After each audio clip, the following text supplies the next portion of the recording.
Wazalendo en action Sud Kivu. Les jeunes résistants patriotes congolais, Wazalendo enlèvent et détruisent toutes les barrières au Sud Kivu, Fizi, Walungu et Mwenga après le passage de la délégation gouvernementale à Uvira. Ces barrières pillent l'argent de la population qui souffre de finances. Ce 13 septembre 2025, Wazalendo détruit cette méthode. Désormais, la population passe et circule partout sans paiement. Les militaires feront leur boulot de traquer les ennemis de la RD Congo, qui sont les militaires rwandais et ougandais AFC, ADF, Twirwaneho et Red Tabara, les milices. Étrangers en RD Congo. Uvira Résistance. Hapa tunavunja mabariere siri ordre ya Mzee Foka Mike, President Kabala, Komanda Regiment, banasema mabariere zote zitoke. Bazalendo banabomola bile byo, hakuna bariere. Waneza ordre emana a hierarchie. Waneza ordre ya bakonzi. Komanda Kabala boyi makambo ya bariere na Foka Mike. Na Komanda Regiment boyami mabariere zote zinakataliwa ya Mzee Nyakiliba. Benye banavunja ni Mzee Foka Mike, President Kabala na Komanda Regiment Colonel Vela. Banakatala ile mabariere yote batu wanachipitia bure.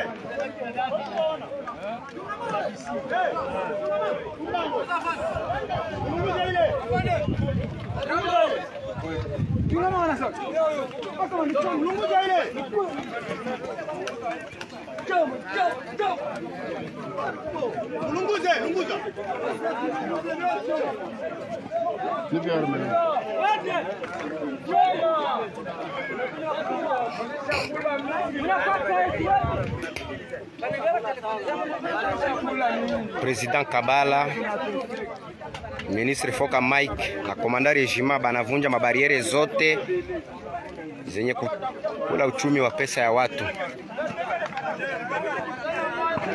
Boyami na Msa Soda aboyi makambo ya bariere. President Kabala aboyi Foka Mike na Komanda Regiment.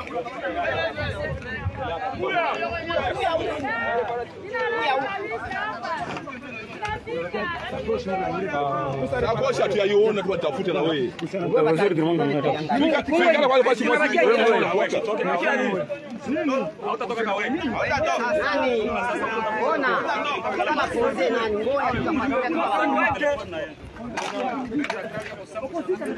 President Kabala na katala mabariere.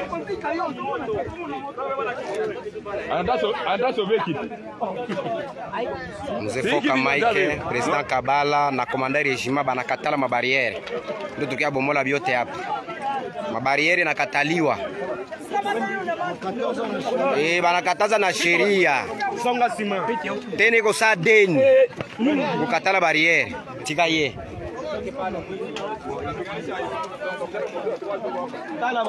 Banachoma mabariere zote na kuzikatala isirudi yake tena. President Kabala anakatala katakata. Ya bafundi ngapi?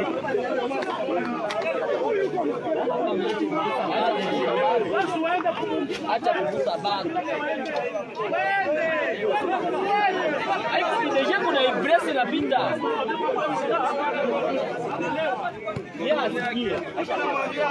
Acha lewa.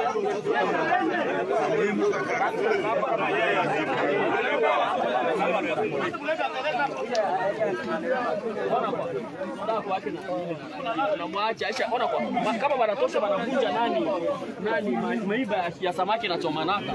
Samaki haina jamani.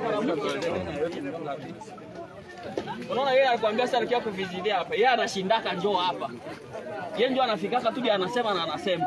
Tunaona moto itakosa mwino wanaletea moto inekala angalia mashabiki hapa. Mzee Foka Mike. Sawa basi. Sawa nimalize kwanza hivi. President Kabala. Maliza kwa vile kwa nitabaita saa nyingine. Akanipatia 40,000. Sasa kama unapita hapa mnatuambia. Tunapita wapi? Si leo sasa kulinzi. Leo anakupatia. Sasa amesisikia matako sasa. Yale watu wanakia mkamati. banaweza necessite ya matako kwa kuikala. Wakati ya pipa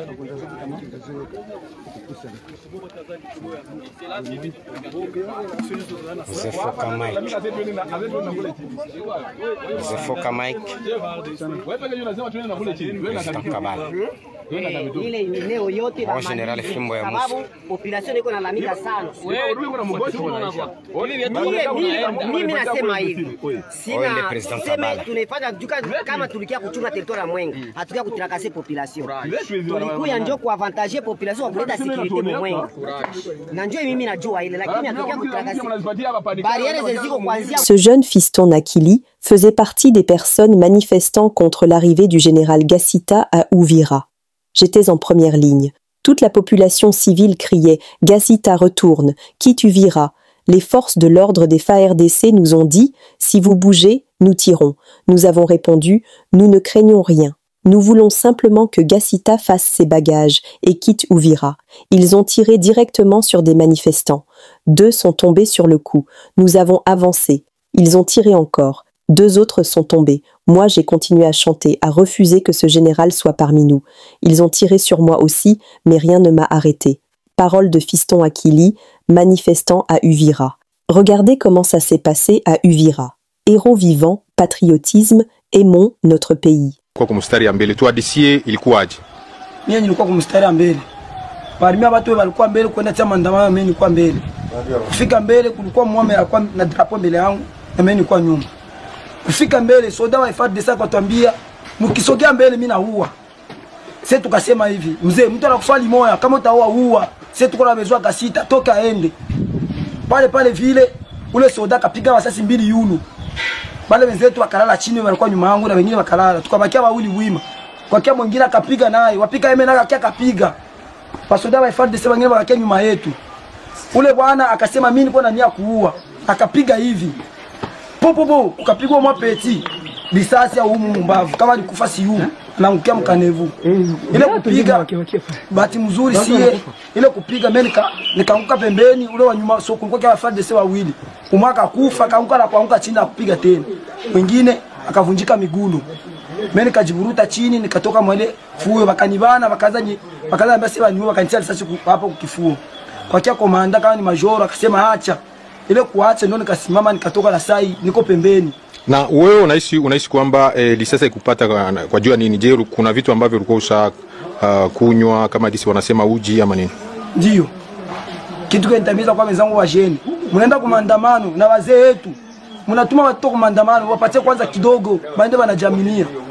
Mie kutoka kwetu nilikuwa nakunywa bui nikajipakana na mafuta na wengine mimi najua kinyume na wenzangu. Kama kulikufa wenyewe walikufa bakwa na jamilia parapona na gisi walikuwe. Mimi niko na imani. Mungu yuko na mie na masasi ilipigwa. Donc moi je pense que la destitution de Vital Kamerhe, ce n'est pas quelque chose d'hasard. C'est un plan. Parce que... Un plan pour faire quoi? Non, c'est un plan parce que Kamerhe doit être candidat en 2028, n'oubliez pas.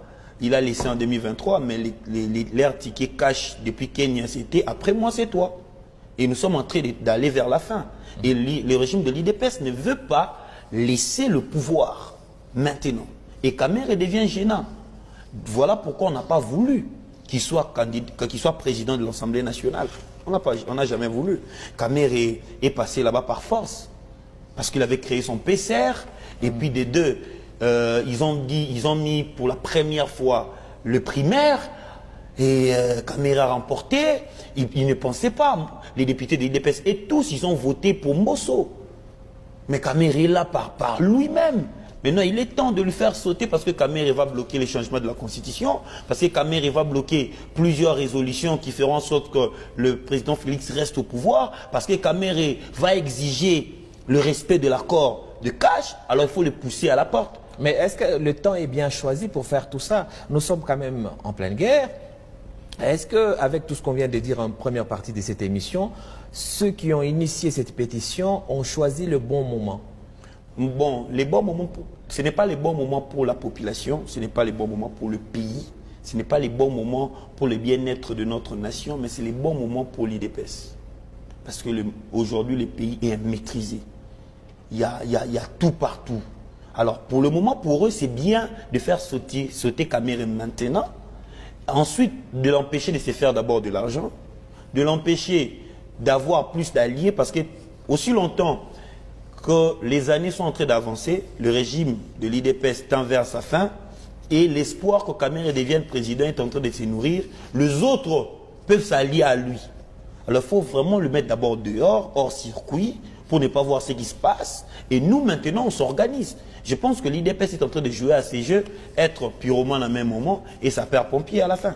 On va voir ce que ça va donner. Vital Kamere, c'est quand même un allié de poids de Félix Tshisekedi. Si on arrive à l'éjecter de la tête de l'Assemblée nationale, est-ce qu'il n'y a pas risque qu'il puisse se rallier aux rebelles? Non, non, Vital Kamere... Et dans ces cas-là, ce serait l'UDPS et le régime qui perdaient tout. Non, non, Vital Kamere va sauter parce qu'il ne représente rien maintenant. Vital Kamere de Walungu, c'est un leader de l'Est. C'est un leader de l'Est. Et sa force, c'est le fait de donner l'Est à son allié. C'est ça la force de Vital Kamere. Et l'UDPS imagine maintenant que parce que l'Est est occupé, on n'a plus besoin de Kamere. Okay. L'Est est occupé. Il n'a plus de base. Il n'a plus de base. Il va dire quoi? Il va faire quoi? Là-bas, c'est le rebelle qui occupe. Et le Sud, eux, le Nord. Kivu. Alors lui, il représente quoi? Il n'est pas leader, pour eux, il n'est pas leader de Kinshasa. On avait besoin de lui pour l'Est. On avait besoin de lui pour qu'il nous donne l'Est. Maintenant, l'Est est occupé. L'Est est contrôlé par Nanga. Kamere ne vaut rien. Bahati d'ailleurs, n'en parlons pas. D'où l'IDPS aujourd'hui choisit de se séparer de Kamere parce que Kamere ne va rien leur apporter pour l'instant. Au contraire, et pense, le fait que Kamere est là est en train de lui donner encore de moyens et de légitimer pour qu'il devienne président. Nous sommes arrivés à la fin de cette édition. Merci à vous de nous avoir suivis jusqu'ici. Si vous avez apprécié ces contenus, n'oubliez pas de vous abonner à notre chaîne, d'activer la cloche de notification pour ne rien manquer de nos prochaines vidéos. Likez et partagez cette vidéo. On se retrouve très prochainement. À bientôt.